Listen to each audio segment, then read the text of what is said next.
আজকে যে বিষয় নিয়ে আলোচনা করছি বিষয়টা হচ্ছে যে ঘাড়ের ব্যথা, তার সঙ্গে সঙ্গে হাতগুলো ঝিনঝিন করছে, হাতে জোর পাচ্ছেন না। বুড়ো আঙুলটা দেখবেন, দুটো হাতের বুড়ো আঙুলে সাধারণ লোকের থেকে আপনার বুড়ো আঙুল ধরুন সোজা করতে পারছেন না।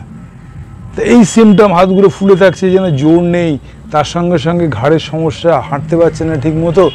তো এই ভিডিওটা আপনি দেখলে জানতে পারবেন কী সমস্যা আপনার হয়েছে। এটাকে বলে সার্ভাইকাল ক্যানাল স্টেনোসিস।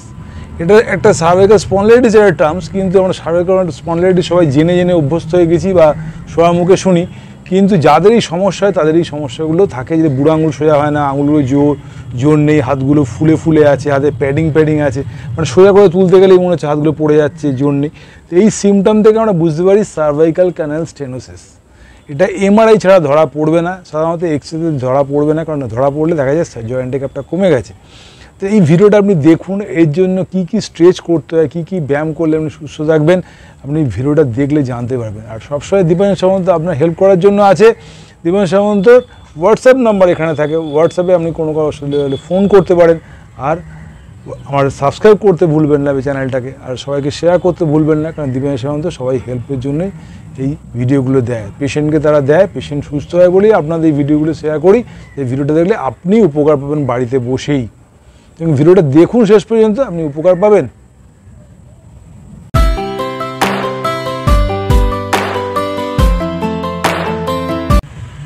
তো আজকে যে বিষয় নিয়ে আলোচনা করি সেটা হচ্ছে সার্ভাইকাল ক্যানাল স্টেনোসিস। এই রোগটা হলে কি হয়, হাঁটতে পারে না পেশেন্টরা, হাতে জোর পায় না, লিখতে অসুবিধা হয়, কোনো কি বলে অ্যাটাক্সিয়া, মানে হাঁটতে হাঁটতে পড়ে যাচ্ছে, এটা একটা গেটের প্রবলেম, এইসব সমস্যাগুলো তার দেখা দেয়।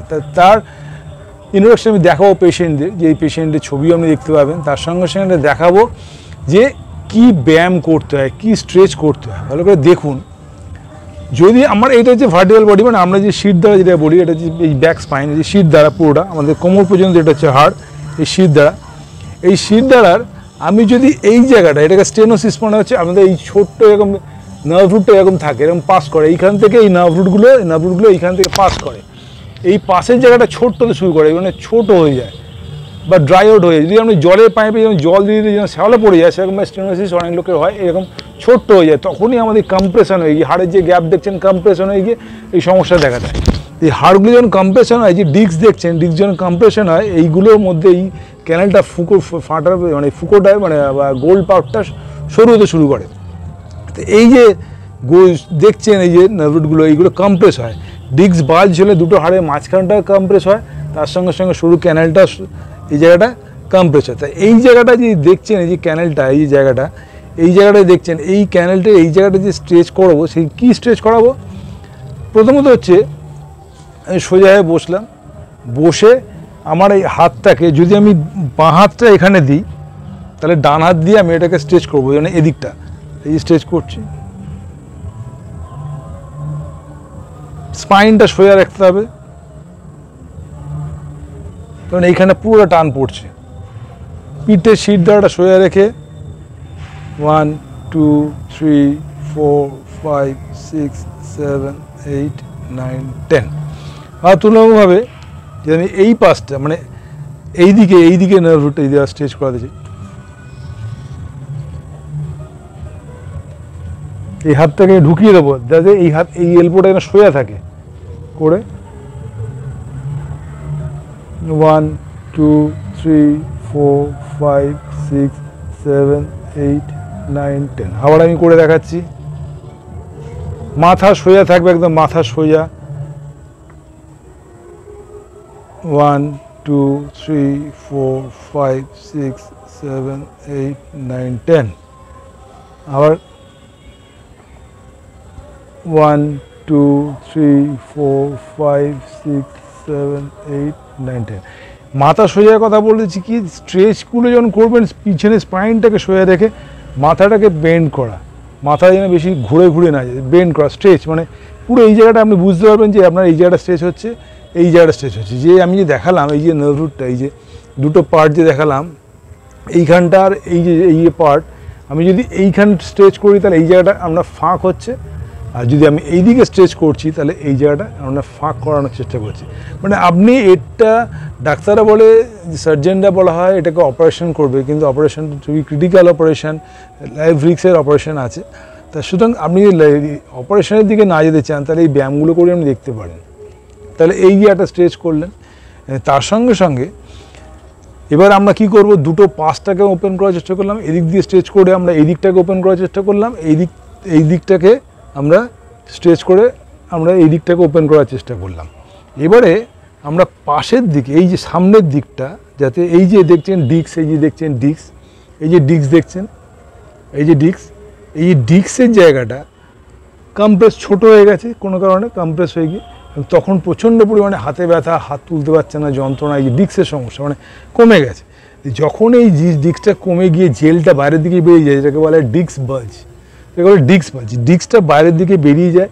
ডিস্ক বাজের জন্য আপনার এই স্ট্যানোস্টিসের জায়গাটা ছোট হতে শুরু করে, চেপে যায়। যখনই চেপে যাবে তখন আমরা চেষ্টা করব এই জায়গাটা সাইড ওয়াইজ, এই স্ট্রেচিংটাও আমরা করবো।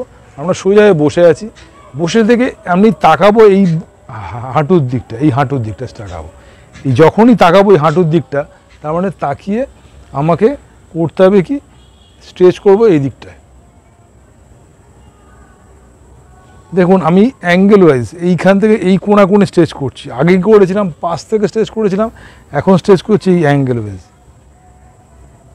এই অ্যাঙ্গেল কোণাকুণি মানে বুড়ো আঙ্গুল এই আমাদের হাঁটুর সমান করে এই অ্যাঙ্গেল থেকে স্ট্রেচ করছি। দেখুন এইখানটা আগে কি করছিলাম সাইড ওয়াইজ স্ট্রেচ করছিলাম, এখন করছি এই জায়গাটা স্ট্রেচ করছি। 1 2 3 4 5 6 7 8 9 10। আবার আমি এই দিকে মানে হাঁটুর দিকটা মানে অ্যাঙ্গেল করে নিলাম, এই হাঁটুর দিকটা দেখুন এই যে অ্যাঙ্গেল করেছি। এবার এইখান থেকে স্ট্রেচ করবো এই দিক দিয়ে। দুটো জিনিস আপনাকে সিরিয়াসলি করতে হবে, একটা হচ্ছে চোখটা খুলে রাখতে হবে, দমটা নর্মাল রাখতে হবে, দম বন্ধ করা যাবে না, চোখটা খুলে রাখতে হবে যাতে আমি অ্যালার্ট থাকি আর দমটা ইজি থাকবে, কোনো বন্ধ করার কোনো ব্যাপার নেই। করলাম কি এই অ্যাঙ্গেল করে,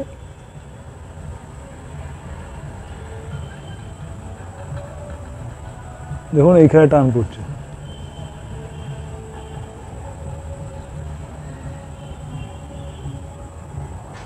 আবার করছি এই অ্যাঙ্গেল করে,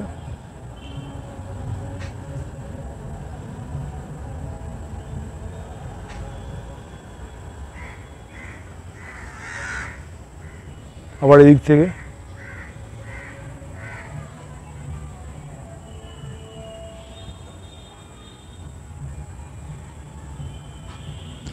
তো এই দুটো একটা করলাম কি পাশের দিকে, একটা হচ্ছে অ্যাঙ্গেল ওয়াইজ, এটা করবো কি পিছন দিক থেকে। এটা আমি দুটো পাশে করলাম, একটা ডান দিক বাঁ দিক, এই অ্যাঙ্গেল থেকে এই অ্যাঙ্গেল থেকে, দুটো অ্যাঙ্গেল থেকে করলাম।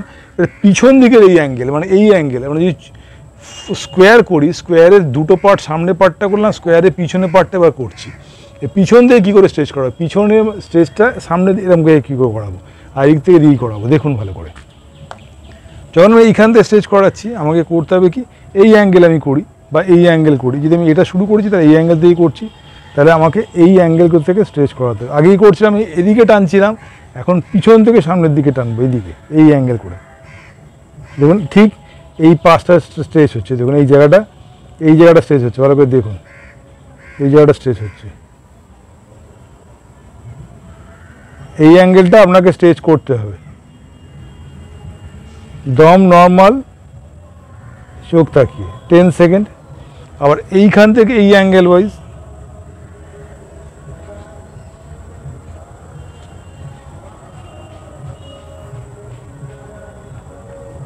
এই অ্যাঙ্গেল থেকে এইখানে স্ট্রেচ হচ্ছে। তাহলে ক্রস ওয়াইজ আমি স্ট্রেচ করলাম, দুটো হাঁটু এবং ক্রস, এইখান থেকে এদিক থেকে এদিকে সামনে থেকে টেনেছি, এদিক থেকে সামনে টেনেছি, এবার এদিক থেকে আমি এদিকে টানলাম, এদিক থেকে এদিকে টানলাম। তাহলে এই যে ক্রস ওয়াইজ স্ট্রেচ করলাম, এই স্ট্রেচ করার ফলে আপনার এইগুলো ওপেনিং হয়, এবং যখনই ওপেনিং হবে তখন 10 সেকেন্ড আপনি হোল্ড করবেন। যখনই 10 সেকেন্ড হোল্ড করবেন তখনই দেখবেন আস্তে আস্তে রিপিট, মানে একটা সেট করতে গেলে 10 সেকেন্ড হোল্ড করতে হয়। 10 সেকেন্ড করে আপনি আপনার মতো করে 2 থেকে 3 সেট কি 4 সেট আস্তে আস্তে করে অ্যাডজাস্ট করবেন। অ্যাডজাস্ট করার সঙ্গে সঙ্গে এটা বাড়াতে হবে আস্তে আস্তে। সকালে একবার করলেন, বিকেলে একবার করলেন, এমন করে যখনই বাড়াবেন দেখবেন এই জায়গাটা একটু স্ট্রেচ হচ্ছে, একটু আরাম লাগছে। এই আরাম লাগার জন্য আপনাকে দেখবেন যে জিনিস পেইনফুল হয় সেটা ক্ষতিকারক। যদি মনে হচ্ছে আরাম লাগছে, তার মানে হোপ দ্যাট আপনি আস্তে আস্তে সুস্থ হয়ে যাবেন। আর বাবাদেরকে বলি, আমাদের এই নেকটা দেখুন, পুরো মাথার এই যে ওজন, এত বড় স্কালের ওজনটা কিন্তু এই নেকটা বহন করে রাখে। এখানে 7খানা সার্ভাইকালে হার্ট থাকে, C1 থেকে C7। এই হার্টটার ওপর ডিপেন্ড করে, এই যে এটা কোনো মুভেবল, এটা মুভ করে। তো সুতরাং এই নেকের এই যে টোটাল ওয়েটটা আমাদের নেকের মধ্যে পড়ে বলে এই সমস্যাগুলো দেখা দেয়। কারণ এখানে কোনো গার্ড থাকে না। তো এই গার্ড, এই কোমরে যেরকম এখানে এই লাম্বারের জায়গাটা কোনো গার্ড থাকে না। কারণ চেস্টের যে পিছনের সিদ্ধা, সেটা চেস্টের এইখানে রিব দিয়ে গার্ড থাকে। তো এইখানে গার্ড নেই। আর তার সঙ্গে সঙ্গে এগুলো মুভমেন্ট করে, সামনের দিকে মুভমেন্ট, কারণ জব হ্যাবিট থাকে, সামনের দিকে ঝুঁকে কাজ করা, কম্পিউটার জব করে বা ঝুঁকে কোনো সেলাই ফোনে যা আছে জব বা টেবিল ওয়ার্ক যেগুলো করে, সেগুলো নেকের এই সমস্যা। স্কুল টিচারদের এগুলো বিশেষ করে হয়। ব্যাংকের ম্যানেজার বা ব্যাংকে যে চাকরি করে তাদের এই সমস্যা হয়। আইটি সেক্টরে যারা কম্পিউটারে কাজ করে তাদের এই সমস্যাগুলো দেখা দেয়। এই সমস্যাগুলো যখনই দেখা দেবে তখনই আপনি এই স্ট্রেচগুলো করবেন। তার সঙ্গে সঙ্গে স্ট্রেংথেনিংয়ের জন্য এই ব্যায়ামগুলো তো আপনারা সবাই জানেন মোটামুটি। এখানে সামনের দিক থেকে এরম করতে পারেন, এরম করতে পারেন, যেটা আপনার সুবিধা। থ্রাস্ট করবেন, এই স্টেজগুলো আপনি করলেন যাতে স্ট্রেংথেনিং হয়, মানে জোরটা যাতে বাড়ানো যায়। যখনই কোনো এই ধরনের আপনার হার্ট, উদাহরণ দিচ্ছি, এটা শক্ত করে চেপে রাখেন তাহলে এটা নড়াতে পারবেন না। কারণ এই শক্ত করে ব্যাপার মানে হচ্ছে কি, এই মাসেলসটাকে স্ট্রেংথেনিং করে। যখনই এই মাসেলসটা লুজ হয়ে যাবে, দেখুন আঙুলটা আপনি নাড়াতে পারছেন, তার মানে এই মাসেলসটা লুজ হয়ে গেছে, তখনই আপনার সমস্যাগুলো দেখা দিচ্ছে। তো এই সমস্যাগুলো যখনই দেখা দেবে তখনই আপনার এই ব্যায়ামগুলো আপনি করতে হবে। আর এই ব্যায়ামটা করলে আপনি কিন্তু সুস্থ থাকবেন। বাবাদের বলছি, এই ব্যায়াম করলে কিন্তু আপনি সুস্থ থাকবেন। এই ব্যায়ামটাই হচ্ছে আপনাকে বাঁচিয়ে রাখবে। তার কারণটা কি, স্পন্ডিলাইটিস এমন একটা রোগ, এই রোগটা কিন্তু ব্যায়ামেই সারে। তা ব্যায়ামটা আপনি যদি কন্টিনিউসভাবে করতে থাকেন তাহলে আপনি জানতে পারবেন আপনি ভালো হচ্ছেন এবং আপনার মুভমেন্ট ভালো হচ্ছে, আপনার হাতে বুড়ো আঙুলটা আস্তে আস্তে করে ঠিক হচ্ছে। তার সঙ্গে স্ট্রেংথেনিং এক্সারসাইজ, মানে হাতের যে জোর বাড়ছে, ডেল্টাটা। কারণ এই নার্ভ রুট যেটা দেখালাম, এই নার্ভ রুট থেকে আমার হাতের দিকে নার্ভ রুট পাস করে। এই নার্ভ রুটটা পাস করার সঙ্গে সঙ্গে আপনাদের এই সমস্যাগুলো মানে ওপেন হয়ে গেলে এই সমস্যাগুলো আস্তে আস্তে ক্লিয়ার হতে শুরু করে। হাতের স্ট্রেংথ বাড়ে, হাতের জোর বাড়বে, হাতের ফোলাগুলো কমে যাবে। তখন বুঝতে পারছেন আপনার ভালোর দিকে যাচ্ছেন আপনি। তা এই এক্সারসাইজগুলো আপনি করলেন, তার সঙ্গে সঙ্গে সকালে একটু মুভমেন্ট করার চেষ্টা করুন। আর একটু অন্যান্য যে ব্যায়াম বলেছি, কপালভাতি, প্রাণায়াম বা অনুলোম বিলোম, সেগুলো আপনি করতে থাকুন। আর একটাই কথা বলি, এই ব্যায়ামগুলো করলে আপনি দিনের পর দিন ডেভেলপ করবেনই করবেন। আর পারলে একটু বিছনা, যে বিছনায় শুয়ে থাকেন সেই বিছনাটা একটু নরম, মানে হার্ড সারফেসে শোবেন। আর পাতলা বালিশ নিয়ে শোবেন, মাথার দিকে যেন এই লেভেলটা ঠিক থাকে, সেই লেভেলটা ঠিক রেখে আপনি ব্যায়ামগুলো করার চেষ্টা করুন, মানে শুয়ে থাকবেন। আর বাবাদের একটা কথা বলি, এখানে আপনার মতো, যদি মনে হচ্ছে গরম শেক দিলে আরাম লাগে, আরাম দিয়ে দিতে পারবেন। যদি ঠান্ডা শেক, আইস কম্প্রেস দিলে আরাম লাগে, দিতে পারেন। ম্যান টু ম্যান ভ্যারি করে, যেটা আপনার পছন্দ সেটা আপনি করতে পারেন। আর দীপায়ন সামন্তের হোয়াটসঅ্যাপ নাম্বার এখানে থাকে, হোয়াটসঅ্যাপে আপনি অবশ্যই কোনো অসুবিধা কমেন্টস করবেন, লিখবেন, আপনার কোনো সমস্যা আমি আপনাকে হেল্প করব। আর একটা কথা বলি, সবাইকে শেয়ার করতে ভুলবেন না, সাবস্ক্রাইব করতে ভুলবেন না। আর আমি আছি দীপায়ন সামন্ত, আপনার বাড়ির ছেলে। সুতরাং কোনো অসুবিধা হলে আমাকে ফোন করবেন। আর সবাইকে শেয়ার করতে ভুলবেন না, আবারও বলছি। আর ব্যায়ামগুলো আপনি করবেন, ভালো থাকবেন। আমি এই ব্যায়ামগুলো দিয়েছি পেশেন্টদের, তারা সুস্থ হয়েছে বলেই আমি ভিডিওগুলো আপনাদের দেই। তাই আপনিও সুস্থ থাকবেন ব্যায়ামগুলো করে। আর আমি তো দীপায়ন সামন্ত আপনার জন্য আছি। নমস্কার, ভালো থাকুন সবাই।